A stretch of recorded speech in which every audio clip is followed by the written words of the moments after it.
So if you have any questions throughout the Zoom meeting, please feel free to use the Q&A function only to submit your questions. If you submit your questions in chat, please note that we will not be able to answer them. So again, please use the Q&A function to submit your questions instead. We're looking forward to a great session together today, and we hope you find today's content helpful and engaging. So if you have any questions during the webinar, as I've said before, please use the Q&A function to submit them, and you can find them at the bottom right of your Zoom window. If you don't find it right away, click on three dots icon, which is more, and you can find it there. As shown in the screenshot, there's also a chat function.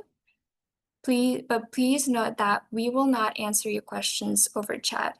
And to ensure your question is addressed, please make sure to use the Q&A function only. Yeah, so we're excited to spend this time with you, and we hope you find today's session very helpful. I'll pass it on to Youth to introduce GGE events. Good morning, good afternoon, and good evening, depending on where you are right now. I'm glad to be here with all of you virtually. Hello, my name is Mohrata Yutba, go by Youth for short. I'm a graduate consultant with Culture Corp and also one of Global Gopher Experiences leaders as well.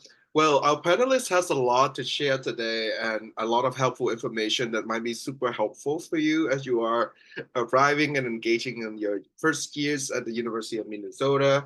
And if you don't have the chance to write it all down, do not worry. These sessions are recorded, which you can actually access to actually see and review different events. It's not just this one, all the other Global Gopher Experiences events are all recorded as well. You might find the links to the video recording in the side as to the chats as of now. Apart from that, we also have our upcoming Global Gopher Experiences events on June 18, which is on the topic of how to take care of your health and navigating the U.S. healthcare system.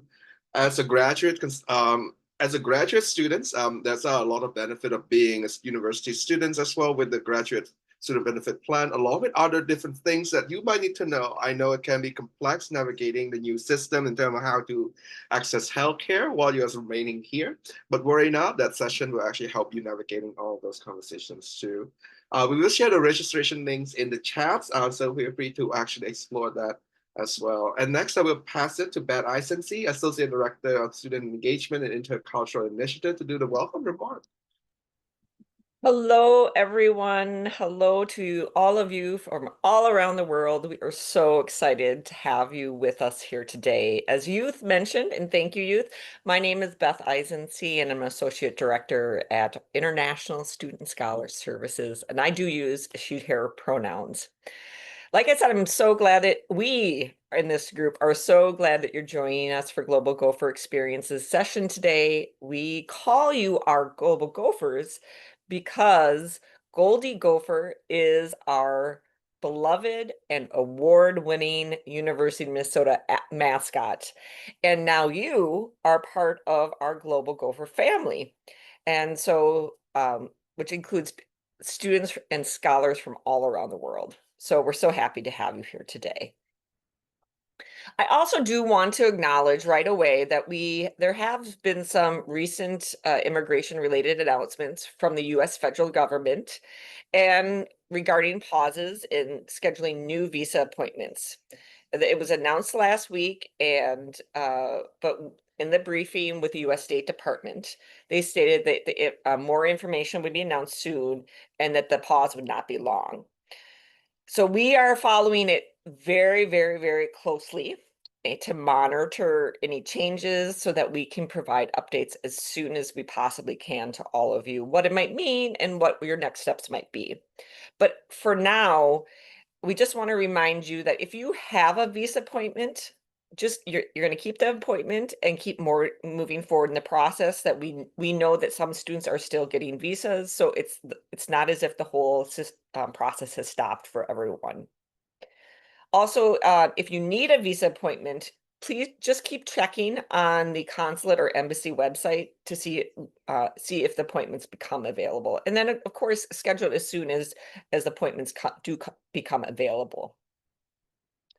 So we do know that the appointments are being paused because our government, our State Department, they're preparing to look at how they're reviewing, and specifically they're looking at how looking at social media accounts as a part of that. So that's an important thing for you to know about that. That's a new part of the process, has not had been done before. So just be careful what you're posting on social media, meaning especially if it's a very politically sensitive information. Just be mindful of that. So, and then it's not clear to us how the screening will work, but as soon as we get information, again, we're going to turn that around and we're going to communicate that out to you right away so that you can be more prepared. With that, I'm going to turn it back to the content of our webinar, which is we have many professional staff here today, and we have student leaders. So you can see here the list of our partners who are with us today. So we are super excited. We have student writing support. This is open for all students.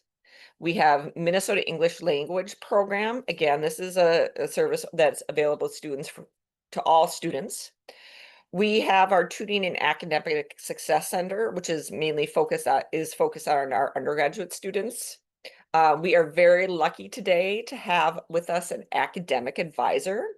So if you're an undergrad student and you have some questions around academic advising, Angus Wong is here. You could put a question in the Q&A and that he could be supportive with. And of course, you see we have a long list of ISSS staff members that are here today as well. So again, if you have a question, you can put it into the Q&A, and we have plenty of people who are ready to help answer any questions that you have at this time. And I just want to encourage you, when you see these services, just remember you pay for these services through your tuition and fees. So our most successful students use these resources. If that's how our students are successful. If you aren't using the services, you're basically not fully using the money you pay for tuition and fees. So it's a part of our culture that services are provided within the educational system, and we really hope that students use them as much as possible. Now, next, I'd like to pass it on to my wonderful colleague, Cody, to remind us of your next steps before you arrive at the University of Minnesota. Thanks, Beth. Good morning, everybody. I should say hello, everybody. My name is Cody, and I work in checking in new international students. In addition to the orientation checklist, international students must also complete another checklist for ISSS. We call it the New Global Gopher Required Tasks. You can see a picture of it here. There's a section for things you do before you arrive, and a section for things you do after you arrive. This task list guides you through requirements you must complete and information you need to know as you prepare for your first semester. To ensure that these tasks get done, ISSS will place a registration hold on your account on August 27th if you have not completed these required tasks. You will not be able to register for classes in future semesters or change your registration until the tasks are complete. If you complete this list before August 27th, no problem. It won't affect you. So my advice is to start early. Be ahead of schedule, not behind. On the next slide, you can see one of these required tasks. It's IPrep, or the International Student Preparation course. It's separate from the Orientation Prep course and is just for international students. You need to do both. IPrep is an 8-part online course full of very useful information about visa regulations, academic culture, what to expect when you arrive, and more. It will take a few hours to do, so don't wait until the last minute. As for enrollment requirements, U.S. visa regulations require that students on F1 and J1 visas enroll in full-time credits. For undergraduate students, that's a minimum of 12 credits per semester. At least 9 of them must be in person or blended. The rest can be online or remote if you want. And for graduate students, that's a minimum of 6 credits per semester, and at least 3 of those must be in person or blended. You also need to stay at full-time enrollment. So in case you need to drop a course, taking more than the minimum is a good idea. If you ever do need to drop below full-time, like if you need help with your English or you have a medical problem, ISSS can give you special permission to take a reduced course load. If you end up in that situation, come in and talk to us. We're happy to help. Having said that, I will now pass it to Diego to introduce MELP. Hi there, my name is Diego. I use he, him pronouns. I work in the Minnesota English Language Program, also known as MELP. Today, I will share information about the ESL courses we offer, some online English resources for self-study, some events the Student English Language Support and MELP offers, and the Culture Talks group that MELP hosts. All of these are available to international students. But first, I'd like to acknowledge that you are all here because your English proficiency is already very high. You all have high English proficiency scores, which allowed you to be admitted to degree programs, and I congratulate you on that achievement. But as you know, language learning is a lifelong process, and MELP is here to support that process as you enter your degree programs by giving you opportunities to refine and enhance the English skills you will need to be successful both inside and outside of the classroom. At MELP, we offer many academic English classes for both undergraduate and graduate students. Some courses are focused on particular academic skills, like academic speaking or writing skills, for example. Others are content-specific and support you in fields like business. And others have specific topics like pronunciation. All classes will be in person and are taught by experienced teachers. The best part of our classes is that they are small and offer lots of opportunity to get to know classmates and your teacher and build community within the larger university. Here are a list of some common courses. A few of these meet the AZ hold requirement to take an additional ESL course that you may have received information about with your admission, and all of them can be taken as elective courses. Many find it useful to take a course with us during their first term at the university, since it supports them with the rest of their coursework. I should also point out that I call these undergraduate courses because they are 3000 level, but graduate students can also take these courses, and we do often have graduate students in some of the skill-specific courses like English pronunciation. Some students may have received an AZ hold during the admission process. If you are given an AZ hold, you were sent an email to register for an AZ hold webinar, where we explain what the hold is and your options on how to remove it. You'll need to attend a webinar in order to register for your classes on orientation day. For more information, you can visit the link or use the QR code. If you have any questions regarding the hold, you can email me directly or our office's email. We will provide that information to you at the end of my presentation. Next, Student English Language Support, or SELS, offers group workshops and events with a variety of topics, including improving your presentation skills, email etiquette, conversation opportunities, and more. All of these events can be found on SEL's website. SELS also offers group tutoring, and we hope to resume individual tutoring in the fall. Appointments can be made on the website when we are able to. Please note that undergraduate students are only able to use the tutoring service, but everyone is welcome to the events. Next, I will talk about Culture Talks. Culture Talks is organized by MELP and SELS and is a chance to talk with students from all over the world about issues related to culture and practice speaking in English in a relaxed and supportive environment. Students in MELP's intensive English program often attend, and Culture Talks is open to all members of the university community. Culture Talks will meet every other week from 1 to 2 p.m. in room 12 of 216 Pillsbury Drive. Whether you are able to take a course with us or not, you may find the self-study resources available at esl.umn.edu useful.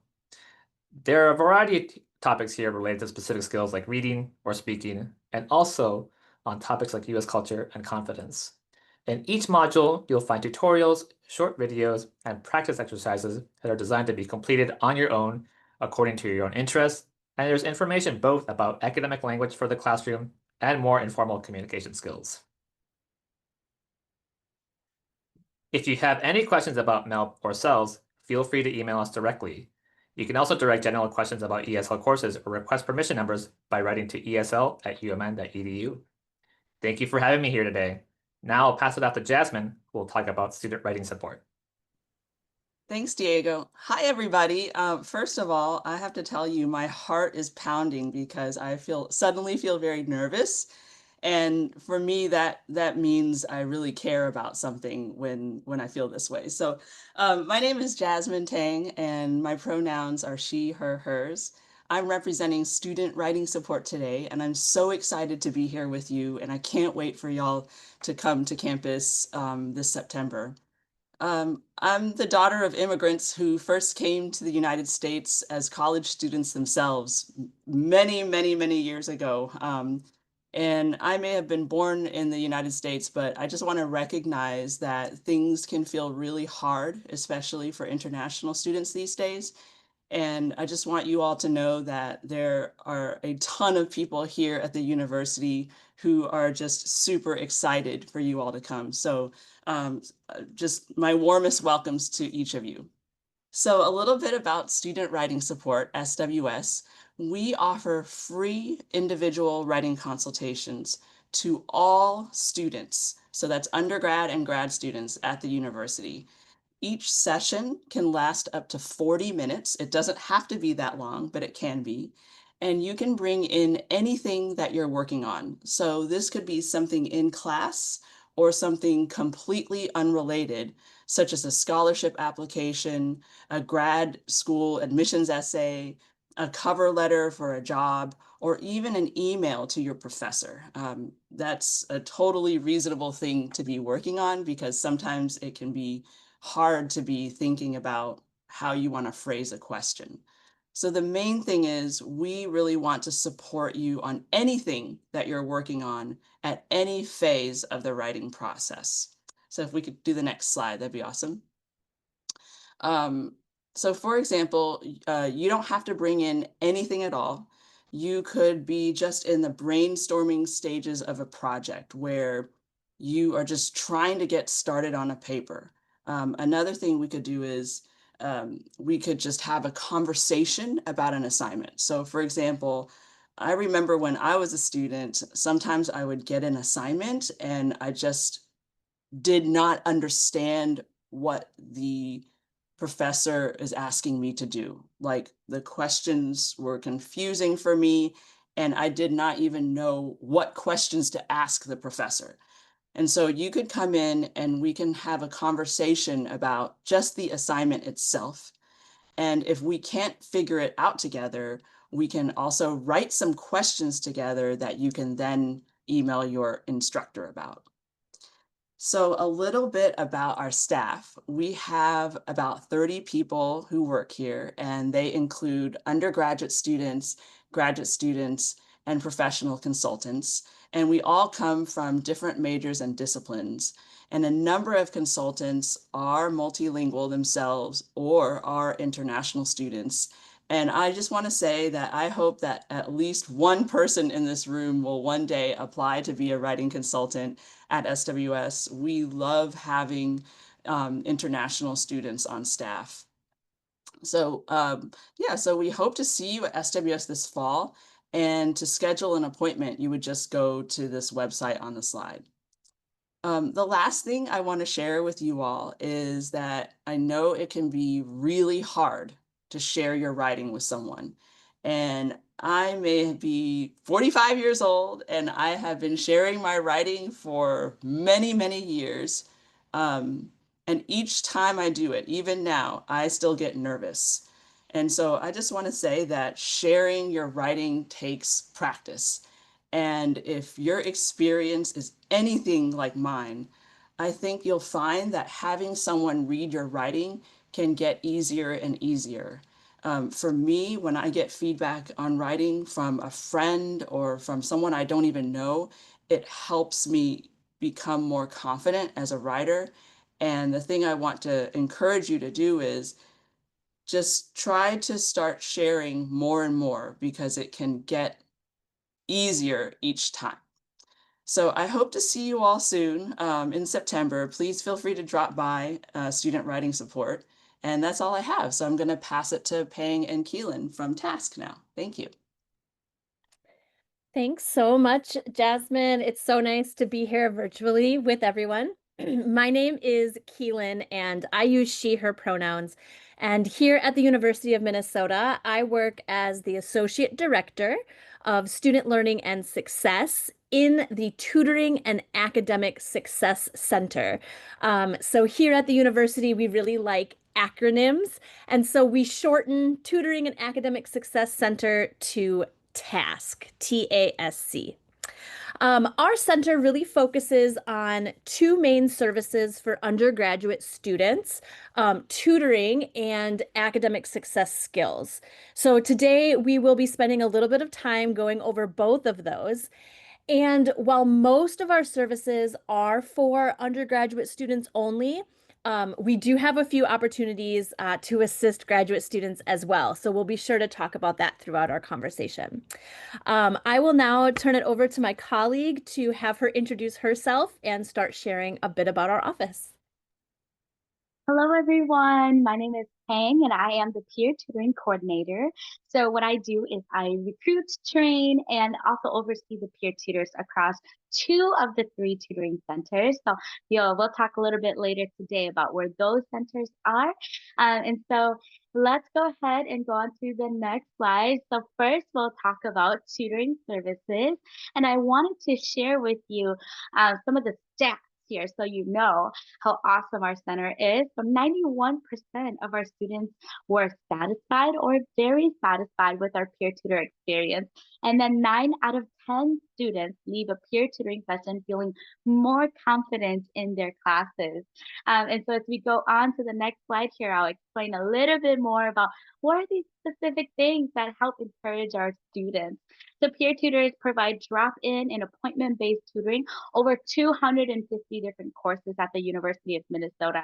Not only that, but we offer both one-on-one and group tutoring options, as well as midterms and final study sessions. So if you want to grab your friends and go to tutoring together, that is totally fine with us. A lot of people meet their friends at the tutoring center as well.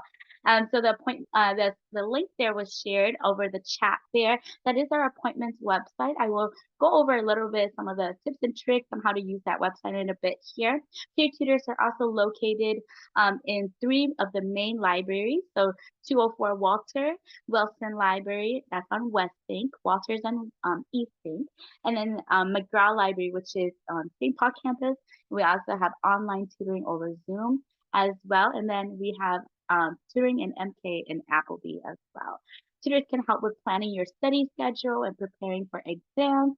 If you look at the tutoring schedule and you can't find a tutor that kind of meets your time schedule, then you can also request a tutor on our website.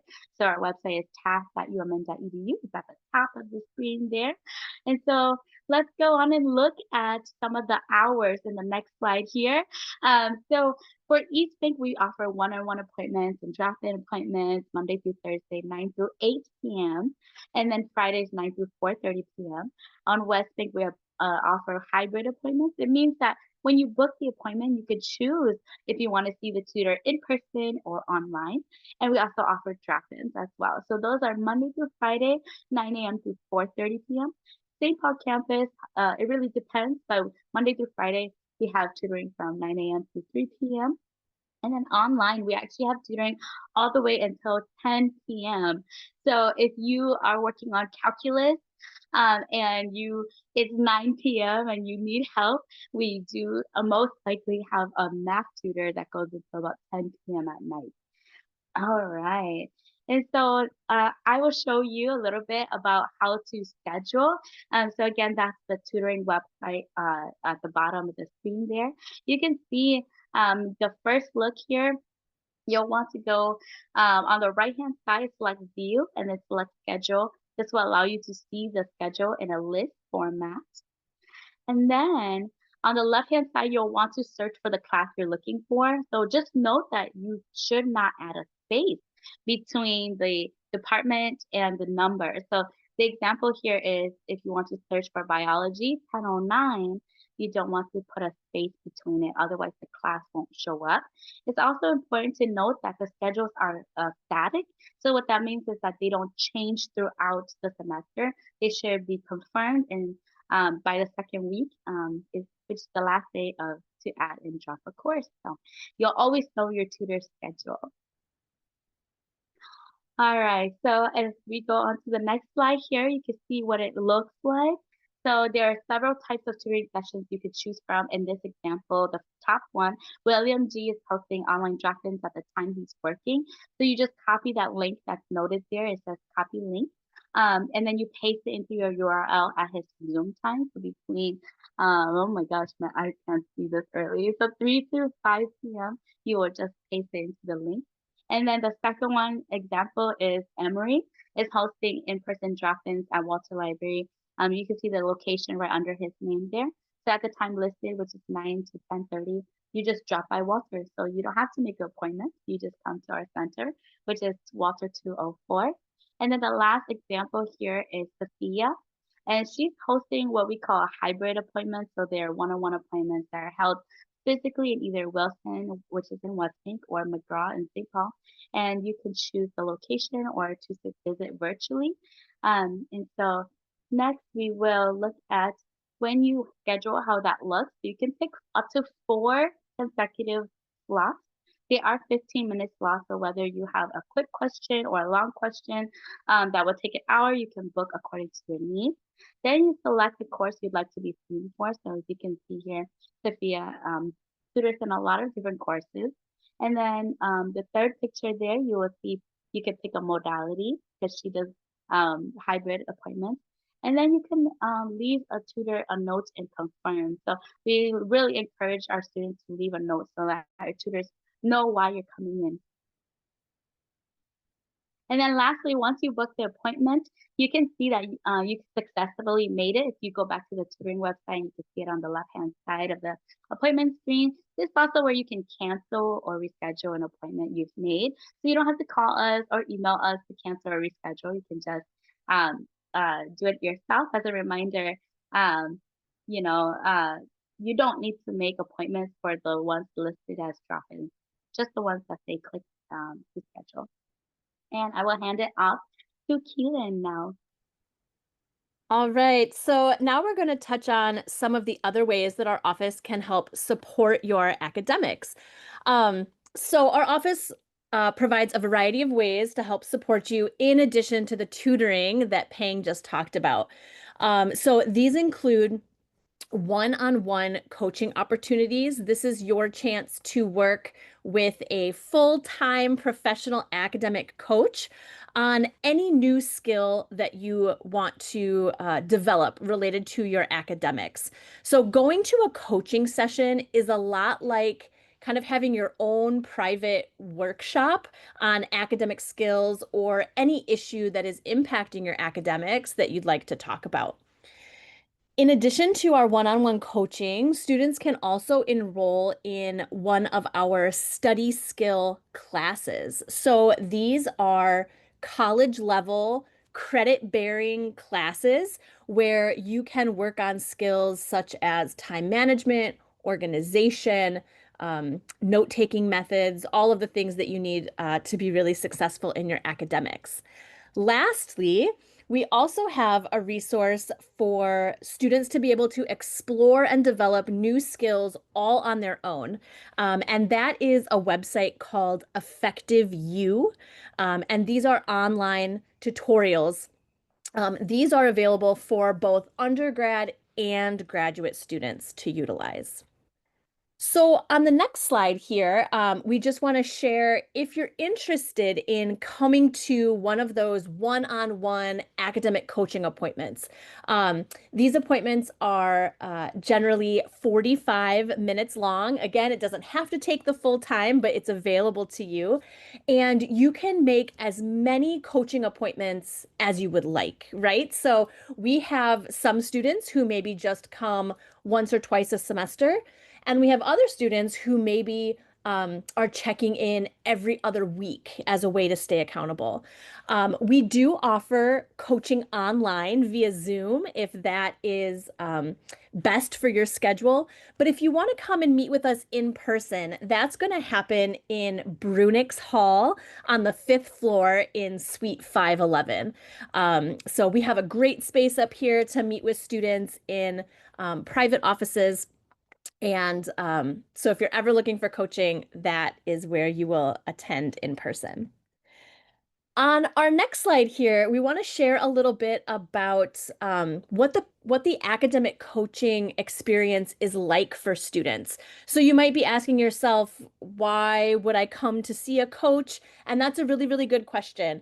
Time management, general organization, and concerns around motivation or procrastination are the top 3 reasons that students identify as coming to visit a coach. So these are the most popular kind of challenges that students find themselves struggling with.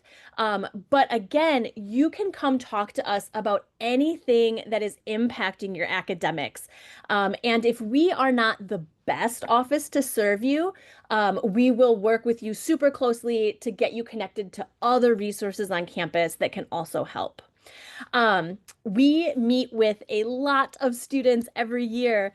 A few years ago in academic year 2023 to 2024, our office saw 655 individual student coaching appointments. So you can feel confident that this is a resource that your fellow peers are utilizing as well. Now that we've talked a little bit about coaching, I'd love to share some information about our classes, right? So again, our academic success skill building classes are very popular with students. Our largest class, the class that we offer the most sections in, is called OUE 1001, Mastering Skills for Academic Success. This is our standard academic success course. It's offered every semester, even in the summer. Across many, many years of offering this course, roughly 93% of students say that they would recommend a peer or classmate to take this class. They find it really valuable to focus on some of these academic skills at the college level. Last but not least, again, I want to remind you about that online resource called Effective You. And this is the resource that is available to all students at the university.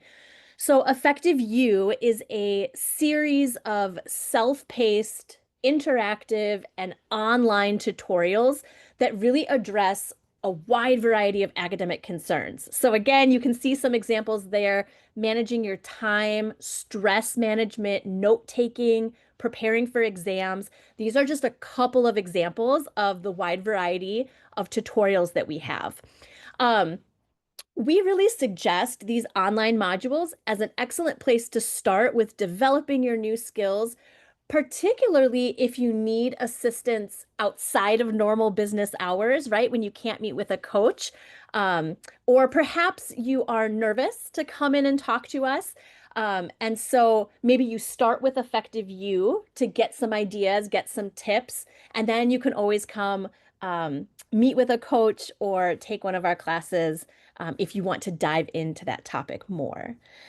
So now we hope this overview has been helpful, and we want to do just kind of a quick fun recap with you. So I'm going to turn that back over to Peng. Okay, everyone, I hope you've been paying attention, including ISSS staff too, and all our presenters too, because you're all welcome to join us. So let's go ahead and do a review of what we learned today just for the coaching and tutoring services. So if you look at the bottom of your screen, you can see a little heart at the bottom there. You click on it and react in multiple ways. So you use the emoji to choose your answer to your corresponding to your choice. Okay. So let's go ahead and practice first. So are you excited for fall 2025? So put a heart if your answer is yes, and you can put a laughing one if your answer is no. So hopefully we don't see any laughing ones. Yeah, so I see lots of hearts, so I'm really excited for that. We're excited to have you as well. Now let's now that we practiced, we'll go ahead and answer some questions, okay? So just to wake everyone up. All right. So true or false? TASC services are free. What do you think? Give it a couple minutes. Okay, I see Jasmine thinks it's true. That's very good, Jasmine. All right. Awesome. So the answer is true. All the services that we talked about today actually are free and included in your tuition. So, like we previously said, it's really good for you to come anyway, right? Because you're paying for it. And so let's go ahead and look at the next question here. If you're ready. Where do we offer tutoring? Oh, this might be a trick one. Oh, yeah. Yeah, so the answer is all of them. I just wanted to trick all of you to see if you're awake and want to wake you up before we do the Q&A, okay? But before we do Q&A, I will hand it off to Keelan to do the rest of the quiz here. All right, so we have 2 more questions for you. The next one is, what would I most like to meet with a coach to talk about? So look at these examples: time management, study skills, balance, organization. If you were going to meet with a coach today, what would you want to talk about? Awesome. I'm seeing some thumbs up. So some organization, some time management, study skills, right? All across the board. Yes, absolutely. I love this. Again, the most successful students are students that utilize these resources that you're already paying for from the very beginning. So please, when you get here in September, do not hesitate to book an appointment with a coach right away to talk about any of these things or anything else that you're curious about. All right, our last question here. Thinking about Effective U, those online free modules. The first Effective U module I want to explore is note-taking, test prep, finances, or stress management. What do we think here?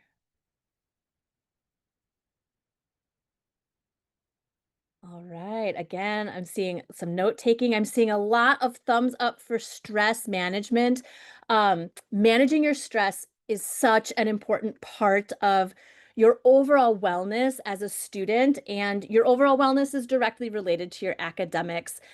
So I love that so many of you are identifying that that's something that you're going to be mindful of, and we would love to help support you in that. Well, that is everything that we have for the Tutoring and Academic Success Center. If you ever have any questions about TASC, again, you can hold on to those and ask them during the Q&A, or you do have our contact information on that slide. Now I will pass it back to Beth to actually get that Q&A started. Well, I'm sorry, little something in my throat. Thank you everyone for sharing about the services. And just remember, you don't have to remember everything from today. When you get here, we will share again this information. And you'll get emails and you'll be shared this information over and over again. The point of today is that you know that these services exist. And if you're unsure how to connect with any of these services, you can ask your academic advisor. Our academic advisors are amazing. Or you can talk to your graduate program coordinator at the graduate level. They are amazing. They'll be able to tell you exactly where to go. And of course, all of our University of Minnesota staff and faculty, they know this information well, and they can also support. So learning happens in the classroom, but a lot of learning happens outside of the classroom. And all these services are there for you to help that learning process happen, because one of our goals as a university is that you graduate. We're not a university that brings students here and doesn't have them graduate. That's just not part of who we are. And if you were admitted to the University of Minnesota, and we're so glad that you were, that means we know that you have the skills to succeed. You might just need a little support along the way. And we want each and every student to have a really great learning experience at the university, both inside the classroom and outside the classroom. So again, don't worry if you don't remember everything. You'll get this information again. So our next part is very interactive. And what that means is we want you to interact with us. And that is going to be through our question and answer portion. As we've already had a few questions submitted, and that was wonderful. So you at the bottom of the screen, you will see that it says Q&A. So you'll go there, you can submit a question. It can be anonymous. You don't have to have your name attached to it. And we have all these people who are, you see on the screen, who are sitting here just waiting for you to answer questions. So if you don't ask questions, we're just gonna, there's nothing for us to do. So please go ahead, go to the Q&A and submit your question. So I'm gonna go ahead, let's see, sorry, I have to go to a different screen here. And if we can't, if we don't have a chance, if we get a lot of questions and we can't get to them all, we just a reminder that we do have an ISSS new account, email account, where we're hoping that you can also submit questions. So let's go ahead and we're going to hop over to what some of the pre-submitted questions were. Okay, I'm hoping you're asking questions now. So for pre-submitted questions.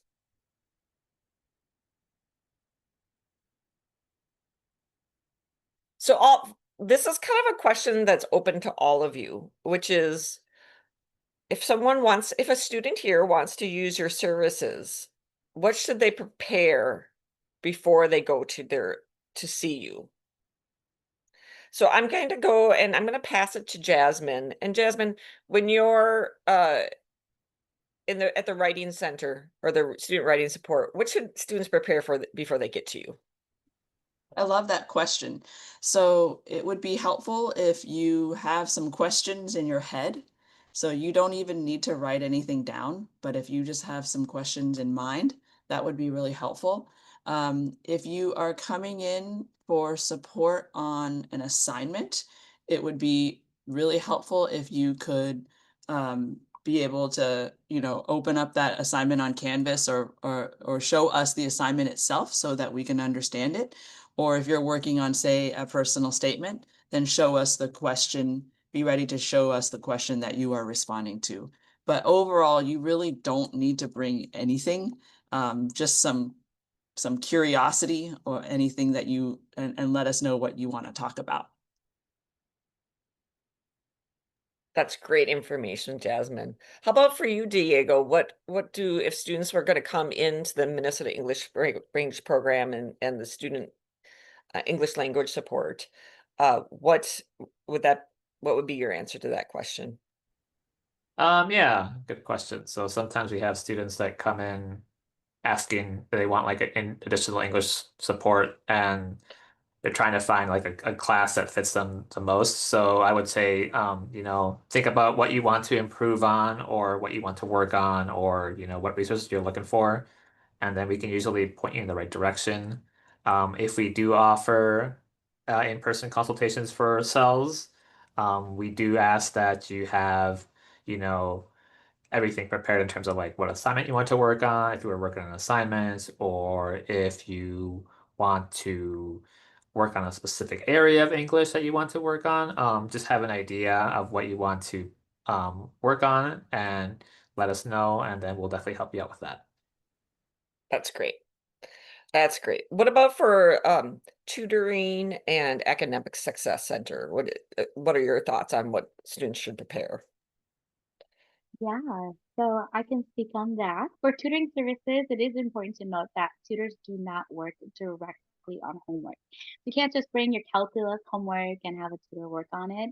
And so please remember to bring practice problems or any other tools such as your textbook to help tutors get the context of your question. With coaching, you will want to have like a general idea of what you would like help on, say that be studying or time management or anything like that. But if you don't have you don't all the answers, that's okay too. You can just bring yourself and the coach can help you kind of walk through, talking through what it is that you're struggling with. Great. And I just want to say, a lot of you are submitting questions through the question and answer section at the bottom of the screen, and that's great. And just you can go there and you can read what other people are submitting, and maybe you have a similar question, and then you can read what the answer is that they asked. So I appreciate that questions are being asked about lots of different things about academic resources, but also about other questions you might have at this time. I am going to ask one more question, and then I'll check in with the people monitoring the Q&A and see if there's any question that we want to discuss out loud and not just in written format. So the next question is, when do you want students to use the resources? Is it the beginning of the semester? Do people wait until finals? Like, when should students be coming into you? So let's go with Diego. What are your thoughts? Yeah, my thoughts are I would just go ahead and just whenever you want. I wouldn't say when you're struggling or risking of failing a class that you use resources. I would go ahead a time, and just be open to using them whenever you want. Maybe if you're unsure of something, or if you're just even just curious about our resources, just go ahead and just access them because they're there for a reason and they're not just there for you like when you're struggling, when you're thinking of failing a class. It's really open at any time for anyone, and yeah. Wonderful. How about for you, Jasmine? Yeah. So one way that you all can use student writing support is I'm speaking to fellow procrastinators here. So for example, let's say you get an assignment and it's due in 2 weeks. You could go ahead and schedule an appointment with us, let's just say that day.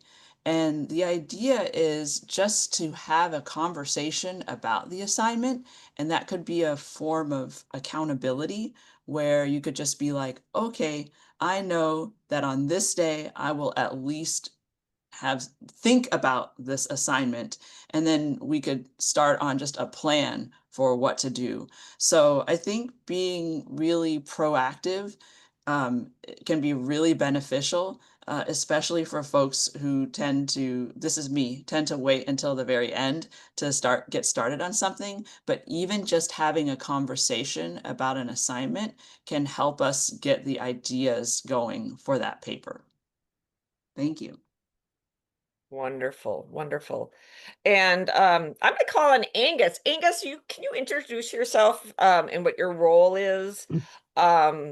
And maybe a quick reminder about orientation and that people Yeah. should sign up for it.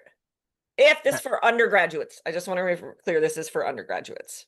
Yes. My name is Angus Wong. I am the college advisor in College of Liberal Art. Yeah, my information is most likely towards to undergraduate student only. So I will echo to all the service first that they mentioned that in the advising office, we highly support students to seek for any help during any time. Please do not wait until the last seconds to seek for support, especially after the midterm. Majority of the service will be really packed, and you might need to wait for like 1 week or 2 weeks until like you get help. That would be like kind of late for your helping your academic performance. One more thing that mentioned that is like, if we are highly recommend students finish the placement test for mathematics or language if you are interested in Bachelor of Art majors, and you might also need to thinking about the chemistry situation too. So please finish your placement before your orientation day. Otherwise, your advisor might not be able to help you, give you a proper mathematics courses or chemistry classes on time. Thank you, Angus. That's super helpful.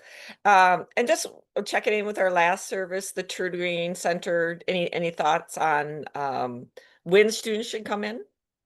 Yeah. Like everyone else has been saying, early and often, right? The earlier you come in to connect with us, generally speaking, the more options we have, the more time we have to work with you and develop skills. And one thing I want to mention specifically about tutoring, a lot of times I think students feel like they have to wait until they don't understand something to come in for tutoring.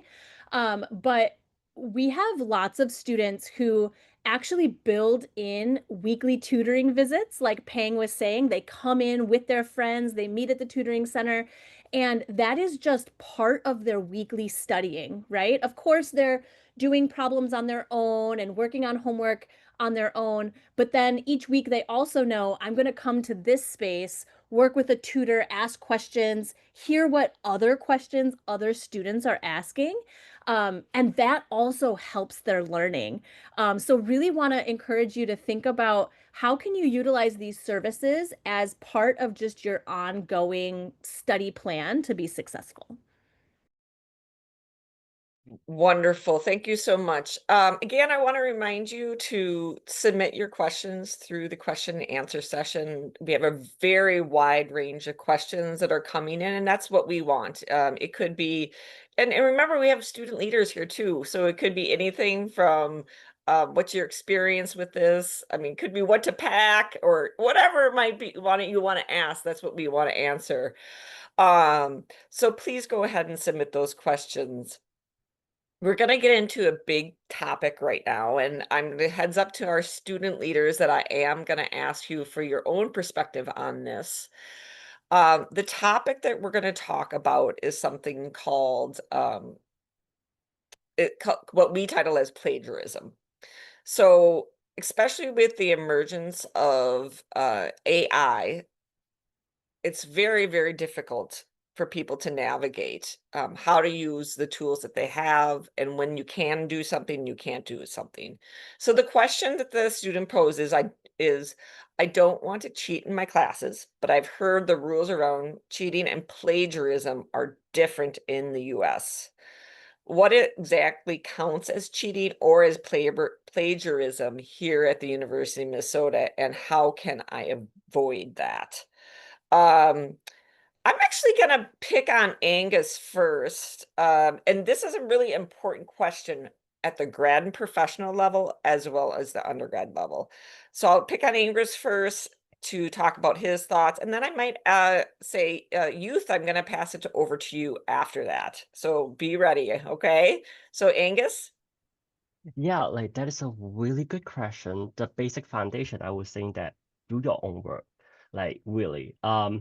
Because like, and then using the citation if needed, and always refer back to the class syllabus because they normally will rephrase that like during the academic integrities or the course policy, they will tell you in which way you could do, in which classes you could use AI to help you do your homework, and in which classes you cannot use AI to do your homework. Those will helping you avoiding plagiarism or cheatings. For more information, that this is the academic integrity link, so you could refer to this page to learn about what is academic integrities. Thank you, Angus. Because yes, and you know, each society, each culture has its own definition, and we have our own definition of it. So, what might be very logical and how you were taught to do things, we may have a different practice, and unfortunately, that's part of the thing that you'll have to learn about is what is the practice here. So it's not always that it's your intention may not be to do something that we see as the wrong way. That might not be your intention, but in the end, that if it's defined that way, then you might get yourself into trouble. So I'm going to pass it to Youth, because you're a grad student. You also are a course instructor. What are your thoughts on this? Yeah, hi, thank you, Beth. It's definitely a difficult question given the overwhelming amount of what you define as AI plagiarism checkers, and all of those information become available as part of your support, but also potentially could jeopardize some of your writing as well. My first thought is to always check with the course syllabus to actually see each of the course allow different level of use of AI. Technically, it's a good conversation to always consult with your supervisors or your course instructors. On my course specifically, I started off with the Bachelor of English, teaching English as a foreign languages. Therefore, there's a clear statement that I put in my syllabus stated that the use of some language support model is okay. However, I do put a clear statement in terms of like the validations of the importance of the human work within the process that you do. So there are many leeway around those type of conversation. Having this conversation with your instructor might be helpful at the beginning, knowing that what type of thing you'll be using. Second, when it comes to academic dishonesty, think about the fact that if you use any AI tool, it's important to acknowledge the use of it in different form, whether or not for language model, or is it for I believe majority of it are for grammar checking, given the fact that English is not our first language. It's also important to acknowledge that. But I think when it comes to plagiarism, that's a very different discussion. It's oftentimes AI is very limited in terms of using information available. So as a scholar and as a student, it's important to cite work. I recommending understanding clearly why we are citing specific citations or specific works of intellectual property to actually help you in your academic journey. Make sure that if you are using idea from a specific paper, a specific person, or specific source online, learning how to source them, learning how to actually use them effectively in different form of sources that you'll be using for your writing has always been helpful in avoiding conversation around plagiarism. It is only you use the work of others without citing or giving acknowledgements or to them that is when you consider or plagiarizing the idea. So back to you, Ben. Thank you, everyone. I'm now going to go to the services around this question. And again, you don't have to remember all of this right now, but you just need to be aware that this is something that you will likely struggle with. And when you're struggling, who can help you get through this?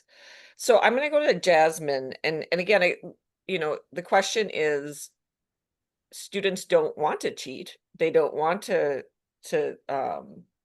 it's not an intention to plagiarize, but what is counts as plagiarism, but also how can they avoid it? Yeah. Jasmine? Thanks, Beth. I have so much to say about this, so I have to hold off because I could go off about this. For whatever reason, in the United States, we seem to be very proprietary about ideas. Like there's this notion of ownership of an idea, which is so strange, but that is the system we are in. So this is a great way to use student writing support because we will just work with you about how to integrate sources and to cite them properly in your particular class, in your particular context. One thing that's very strange about US academic writing is that there are many, many systems of citation. So it's not just about making sure you cite, but it's the way you cite. So you will find there are all these terms like Chicago style, APA style, MLA style that these things will come up in your class. And I have a feeling that it can feel extremely overwhelming. So in this way, I would actually schedule an appointment with us and just be like, all right, I have this class. They say they want this kind of citation. I'm really worried about accidentally plagiarizing. What do I do? And if you want, you could have already written some ideas down or even written your paper, or you haven't started at all, and we can talk about how you might integrate some of those citations, some of those sources into your writing. But overall, the idea with citation and plagiarism is if an idea is known to be like general knowledge. So for example, I can't even think of it right. General knowledge for us here is the first president of the United States was George Washington. People generally know that. That's not something you need to cite. But if something is if there's an idea that you have to look up, generally, if you have to look it up, then that would be something that you cite. So a lot of times with when to cite, it can also depend on the major or the class that you are in. So some things can be very specific to the class, and that's why I think it can be helpful to have a one-to-one conversation about it. So again, I know this is very overwhelming, but there are a ton of resources where we can support you on this. I'll stop there.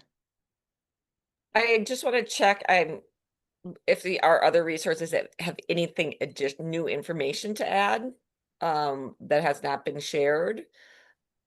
And if not, we'll move on to our next part question. Just so Diego and Keelan and Pang, anything you want to add? Basically everyone said what I wanted to add, so Okay, you're good. Okay.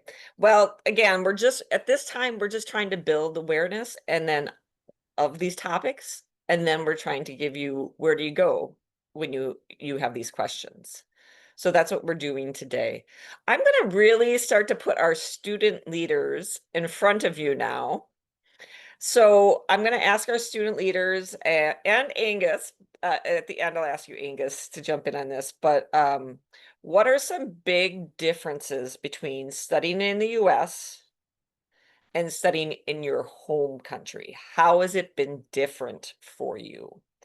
So how about we start with Amora, and then I'll go to Angus, and then I'll go to Doris. Yeah, actually, let's do Amora and Doris, because you both are undergraduate students, and then I'm going to pass it over to youth to talk about at the graduate student level. Okay, so let's start with as undergraduates. So how about for you, Amora?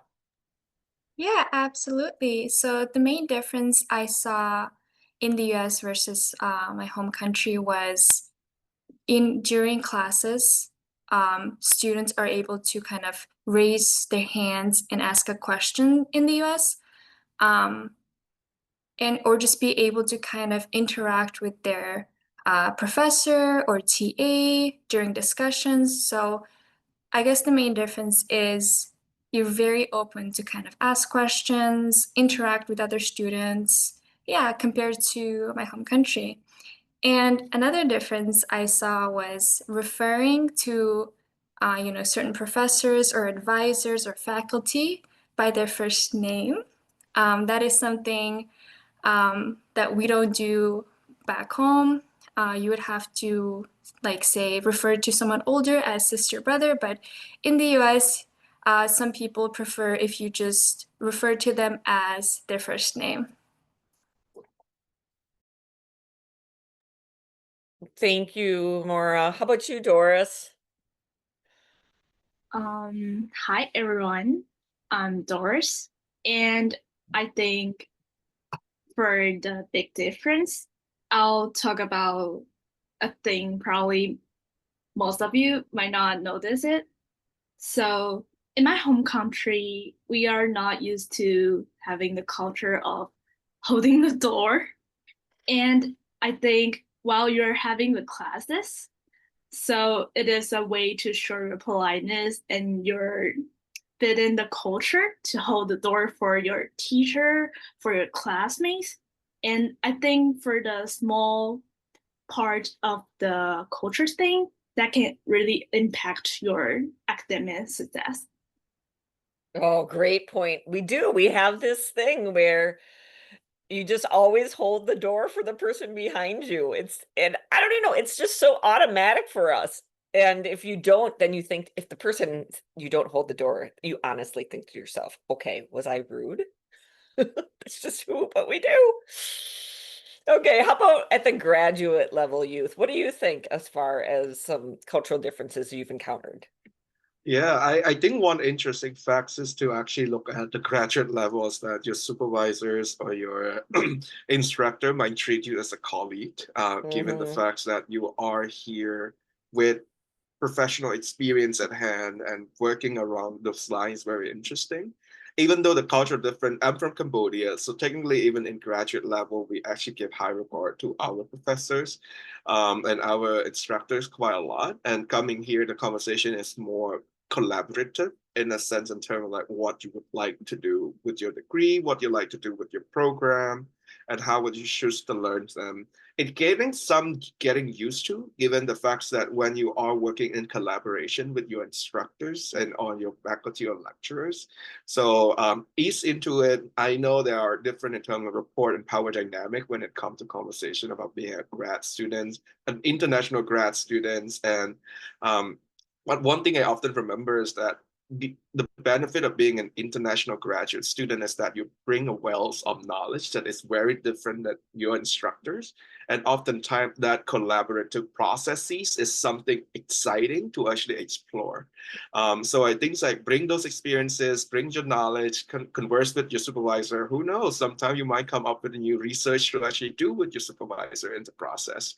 So those are the collaborative culture that I want or would recommend to ease into, even though it's different from yours. It just need to get used to as you're actually looking into the academic system here. Thank you so much, Youth. And I'm going to pass it next to Angus. And Angus, if you could just share about a little bit about your history, both at the graduate level and what you're doing now and what you've noticed, that'd be great. And then after you answer, I'm just going to let all of you know, I'm going to see if there's any Q&A questions that you want to have the group discuss. So I'm not sure, just please be prepared for that. So Angus, how about for you? What are your thoughts? So yes, I also was an international student. I'm from Hong Kong. So I finished my bachelor at the U and I finished my master at another university. But however, I did my graduate assistant job at the U during when I finished my grad school. So I would say one thing I feel weird would be like culture shock. You basically being an international student, you will always feel culture shock in some way. Like you may not realize it, but like even right now, I have been here for decades already. I still feel culture shock for some of like the behavior, conversation, small talk, that kind of thing is like, I don't know how to answer and I don't know how to react on it. It's absolutely fine. Sometimes like sometimes like I actually just don't know how to answer. Maybe I just smile. It's fine. It's fine for us. And then maybe later on you just ask your colleague or ask your or your professor what is that actually mean? That would be much more like help you understanding. Oh, and later on, if you're facing the same situation, then you know how to react on it later on. Yeah. Thank you, Angus. So again, please, we only have a little time left, and we have look at all the people that are here today that want to answer your questions. If there's any question you have at this time, at this point in your journey, it can be the smallest of things that if you're not 100% sure about something, why don't you put it into the Q&A and we can do our best to support you on that. That being said, I want to check with the panelists. Is there any Q&A question you think would be really helpful to talk about? Hi, Beth. There are two questions in the Q&A session where panelists would be interested to answer live if you can raise through them. Oh, I see it now. Thank you so much. I did not see that. So yes, this is a great question. Could you explain what the different types of hold are and how to remove them? Since I haven't arrived at the university yet to submit my documents, I assume that might be one of them, right? And if someone could share just what is the definition of a hold? Is there anyone who can answer this question? Otherwise, I'll pick on someone. I can touch on that. Great, Cody. As I mentioned earlier with the new student requirements, there's that checklist, the new global Gopher required tasks. that is associated with a hold that we call the AI hold, and that it will prevent your registration. So if you aren't already registered, when that hold goes into effect, then your registration is locked. You can't register more. You can't change what you've already registered for. That's what holds do. With this specific hold, the AI hold, the way to remove it is to finish your new global Gopher required tasks list. Once you arrive, you will do your post-arrival tasks, the check-in, and in that process, we will remove your hold, and you won't have to worry about it ever again. That's the AI hold. There are other holds that you can know about as well, but that's the one that I control. And then the one MELP controls is the AZ hold. So this is a hold that not everyone gets. So I know a common question is a student might not have it, but they might be worried if they have to do something. If you don't have the hold, that's perfectly fine. You don't have to do anything. If you have an AZ hold, though, odds are you've been emailed an email from us about registering and attending a webinar to talk about the hold. The hold will prevent registration until you attend that webinar. And then after you attend that webinar, we'll contact you for more information on how to temporarily release the hold. So you'll still see the hold in your account, but it's not going to affect your fall registration once you've attended the webinar and followed up with us afterwards. I think just two things I want to highlight that everybody said. We do use email as our primary mode of communication. We know that's old school, that everybody, the new generation might be doing things quite differently, which makes me feel so old just saying that. But what it means is we think we're talking to you through your email. And we think that you are reading your emails probably daily or weekly, that you're checking them. That is just our assumption. And so if you contact us and you haven't done something you were supposed to do, our responsible will be, did you read your email? And unfortunately, that's just the way we do our business. And it's still it's an older form of communication, but it's the one our university really relies on. So if you're unsure about why something's happening to you, check your email. It's probably in there.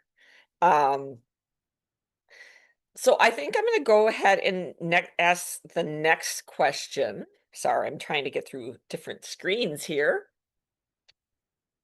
So we'll go to our next Q&A, which is, okay, yes. We're talking a little bit more about orientation. So you'll have orientations at the graduate and professional level. You would work with your graduate program coordinator is your main contact for graduate and professional orientations. You're probably also getting emails from the grad school about orientation. If you haven't received something, you should go ahead and email your department so you can plan. Some have some things they do online before you get here, but most of them will have an orientation when you arrive, and it's all based on the program you're in. So it's very decentralized at the grad and professional level. But at the undergraduate level, it's very centralized. There is a very centralized system. So I have a question for Angus. After registering for classes during orientation, can I make changes to my course schedule? So that's the first question. So hopefully all of you undergraduate students, hopefully you've selected your orientation date. And so maybe you can talk a little bit about what that is, what it looks like when people register, and then what happens afterwards. Can they change? Angus? Yes, so student after they attend the orientation, they will also register the class maybe with their advisor, or maybe they will do it in the registration app, depending on how the college will be doing for that. But most likely, if you're an international student, we highly recommend students register the classes with their advisor. Will be much more helpful to help you understanding how to register classes. You are always welcome to change your classes until the first week of the fall semester, which is September 9th, will be the deadline. You could add more classes. So you could change your classes. For dropping classes, the deadline to drop your classes will be September 15th. So that will be 2 different days, basically. So you are able to add classes anytime, like anytime before that is absolutely fine. So, but do remember that we highly recommend undergraduate students only taking 14 credit to 17 credit for their first semester, because we want our students to like understanding the campus resources, because yes, trust me, we have a lot of campus resources. We want our students for the first semester to familiar what resources we are offering, and it could be really overwhelming. And if you want to change your orientation day, you need to contact the student service depending which college you are. So you actually need to contact the college that like, hey, you want to change to the early orientation day. Some college might be able to do that if they have some space, and some they maybe don't, unfortunately, because they would also depending on like how many advisor will be available during that time. Wonderful. Thank you, Angus. So again, if you don't have an orientation date as an undergraduate student, get one. You can check your email. Probably there's something in there that says register for your orientation date. And if you're a grad student and you're not sure, then you can check in with your program and they'll tell you exactly what's going to happen for you. Anita, can you just tell me what time are we ending at? Right now we're at 9:17. There's one more question in the Q&A. If you can queue that up, that would be great. Thanks. And then end after that? Okay. Okay. There's a really great question. Is there any video journey of any international student? Like what is the first thing one must do, or where should one go when someone first gets to campus? And I think, and they said thank you for the session. So we appreciate your thank you very much. So I don't know who, Anita, do you have a thought on that? Is there a video journey? Do other people have input on that? I think it would be helpful for student leaders to share their own experiences, and we do offer, we do have some fun reels as well as videos posted on Instagram account. So if you would like to give us a follow, Doris later will introduce how to connect with us through that. Great, I will pass it on to Doris. Hi everyone, again, Doris. And I'll say after you arrive in the US, you can make sure the basic things like your living and also your bank account. And also you can go to find some grocery shop, like there's Target and also there are Trader Joe's or other malls you can go to buy some daily things you will need for like the first week or first 2 weeks of your life.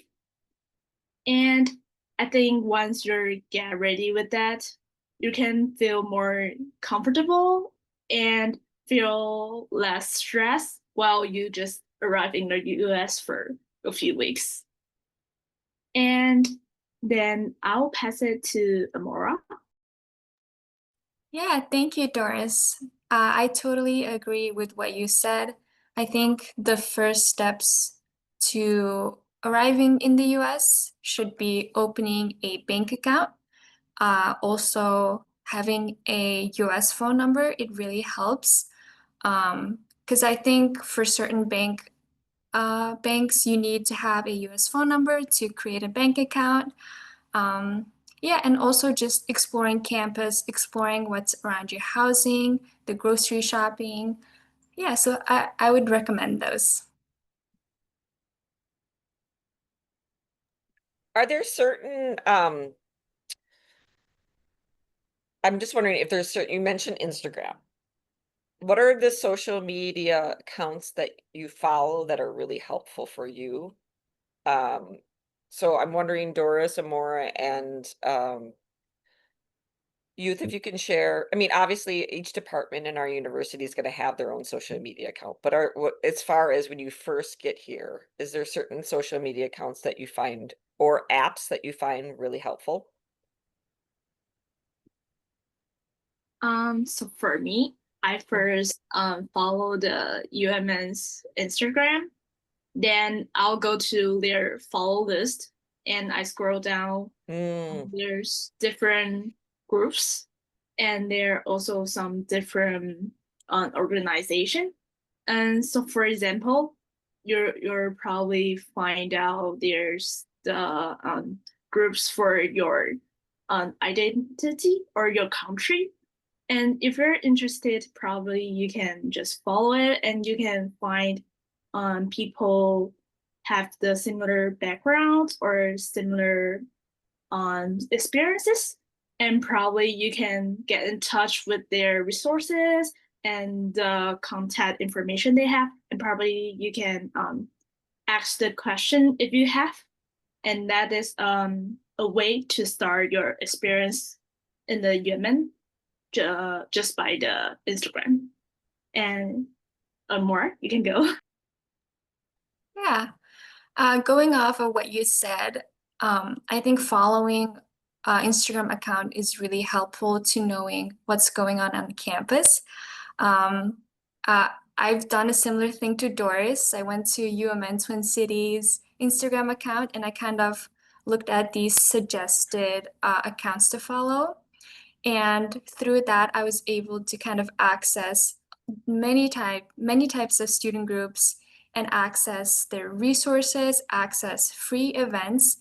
And a lot of these student groups host events where they have free food, where you're able to meet a lot of other students, other new students. So highly recommended. There's over a few thousand student groups at UMN. So kind of looking up their name on Instagram and following them would be a great start. I think I will go for the grad size a little bit. I'm assuming some of the grad students of the time of private families members. So there are a lot of different resources on campus.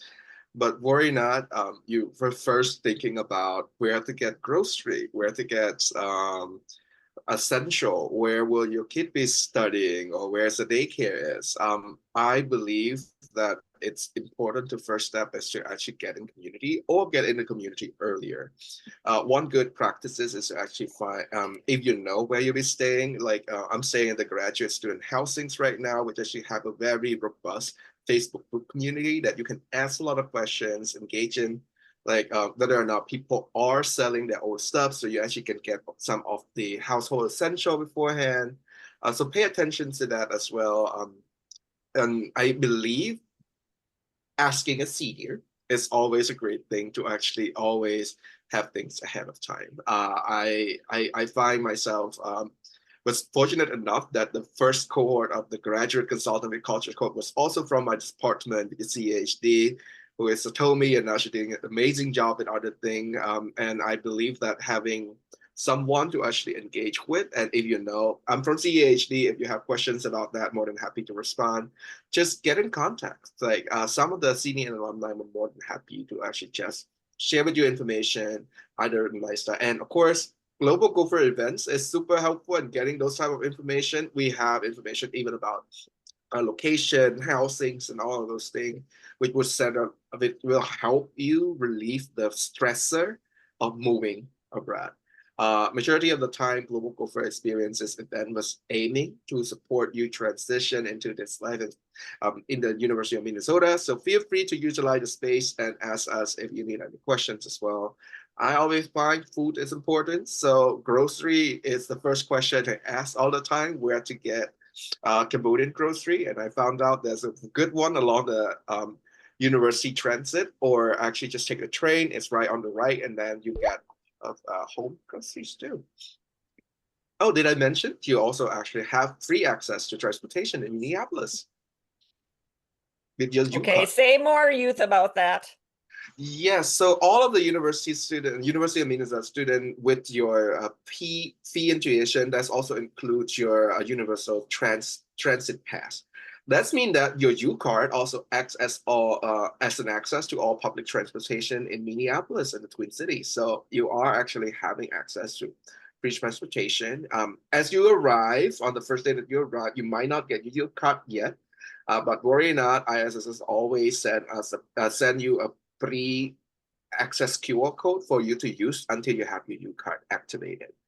So worry not. Transportation is covered, and you will be just needing to know where is the best access to the campus and to the grocery store.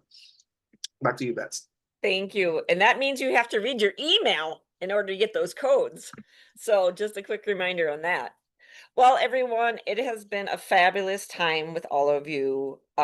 Yes, our goal is to build awareness, to let you know about resources, but really what we want to do is create community with you. We want you to come back. We want you to encourage others to come to these events. And we want to support you in the best way that we possibly can. And again, if there is anything changes in the immigration world, we will let you know right away, and you can find that in your email. If you're feeling stressed about it and you just need a little support, let us know, and we can give you the most recent information that we have as well. And with that, I am going to pass this to Doris, because Doris will tell you how to come back and how to be connected with us. Doris? Thank you, Beth. Then how to stay connected with ISSS. There are many ways to stay connected with us and as an international new student here. So including the new student website in ISSS on iss.umn.edu/new and our Global Gopher Experience website. And you can also contact us at issnew@umn.edu through our email, and an ISSS staff member will respond to you. As an international student, it is never wrong to ask and connect with ISSS. So again, welcome to our Global Gopher family. Make sure you also follow us on our social media channels. And as mentioned before, our next event is on June 18th, 8 to 9:30 a.m. Central Time, to introduce the preparation of living off campus. So if you're interested in the important information for a successful transition, please don't miss it, and make sure to register in advance. And that wraps up our session. Thank you all so much again for joining us. And we will end our session with a Goldie video. The whole video will be 4 minutes long. You can stick with us if you would like to. Otherwise, feel free to leave the session. And we will see you again in our next session. Thank you, everyone.